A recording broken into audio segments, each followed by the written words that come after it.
Pasca liburan Lebaran berakhir, indeks harga saham gabungan dan nilai tukar rupiah terpuruk. Di akhir pekan lalu, dana asing yang keluar dari bursa hampir mencapai 1 triliun rupiah dalam satu hari.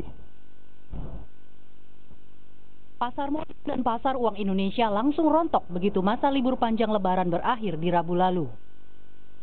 Pada Jumat 22 Juni, indeks harga saham gabungan IHSG terjerembab di bawah 6.000. Pada saat inilah investor asing banyak melakukan aksi jual saham.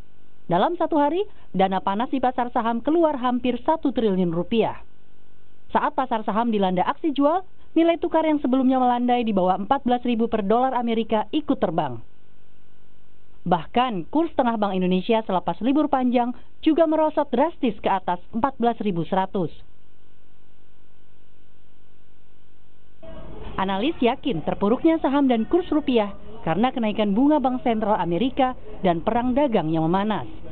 Kita lihat sini respon pasar perlu melihat apakah dengan dampak dari 2 kali kenaikan suku bunga acuan kita ini sudah mampu mengerek kenaikan suku bunga kredit atau tidak, seperti itu. Memang dengan seiring isu perang dagang kembali memanas, ini dikhawatirkan dapat menghambat pemulihan ekonomi global yang tentu bisa berdampak pada emerging market, terutama di ASEAN ya, termasuk kita Indonesia. Di samping itu juga penarikan arus dana investor asing ya, akibat kekhawatiran melambatnya pertumbuhan di emerging market itu yang juga menjadi salah satu faktor pemicu pelemahan nilai tukar rupiah.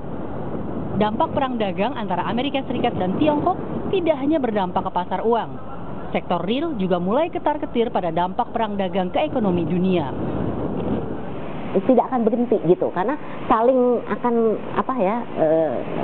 mengeluarkan kebijakan dari kedua negara itu yang akan tentu saja merugikan tidak hanya kedua negara, tapi akhirnya nanti juga berdampak secara global. Jadi mungkin yang saya khawatirkan di sini lebih dampak globally gitu. Mungkin tidak langsung kepada Indonesia saat ini, tapi secara global dengan adanya trade war ini apa yang akan terjadi dengan global trade gitu ya.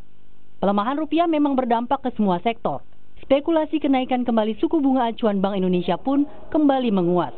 Tujuannya mendinginkan rupiah dari tekanan dolar Amerika Serikat. Tim Liputan Kompas TV, Jakarta.